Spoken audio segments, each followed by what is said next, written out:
Kart Life is about choices. Unlike other games, you don't decide between good and evil or which gun you'll equip. Instead, you have to figure out where to put your limited time and money so that your chosen character can feed themselves. Hunger isn't the only thing you'll fight either. Each of the three characters has one big problem they're trying to resolve. If you pick Melanie, it's saving up enough money to prove to the court that you deserve custody of your daughter. For Andrus, it's finding the motivation to get out of bed and move beyond some terrible past tragedy. Vinny, the last character, attempts to finally hold down a job while feeding a ravenous caffeine addiction. Wisely, the game doesn't try to evoke empathy through tons of exposition. In fact, you spend most of your time working a mundane job. Melanie makes coffee, Andrus sells newspapers, and Vinny prepares bagels. Though there are small differences, each job is similarly repetitive. Day in, day out, your customers ask for the same things and complain in the same way.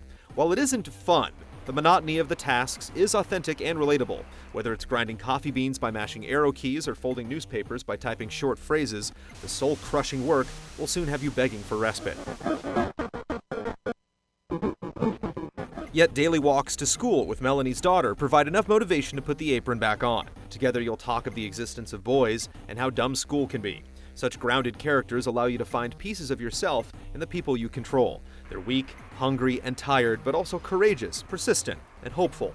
You're not out to save the kingdom or escape irradiated monsters. Instead, you simply want to be happy.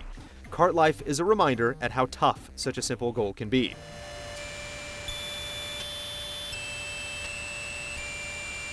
Even the most trivial decisions are daunting.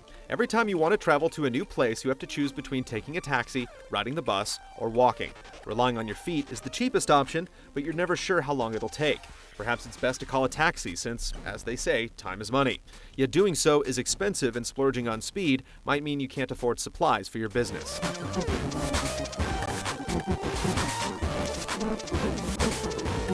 The game's limited save system encourages you to stick with decisions. You can only save once per day when you wake up.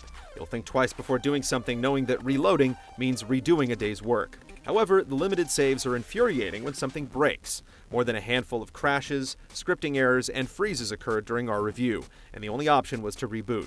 Such issues break whatever connection you had with the world and can drain your will to continue playing.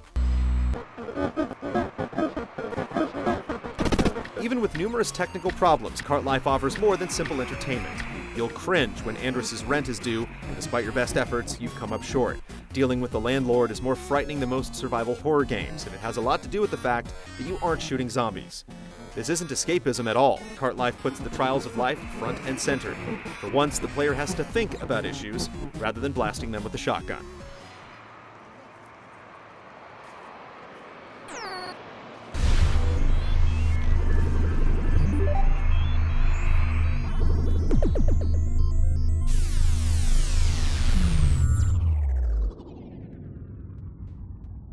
Everyone likes a good yarn and an independent spirit. Stick with GameTrailers all week as we explore story and games, the newly minted Excellence in Narrative Award at the Independent Games Festival, and explore the Indieverse with Kelly Santiago.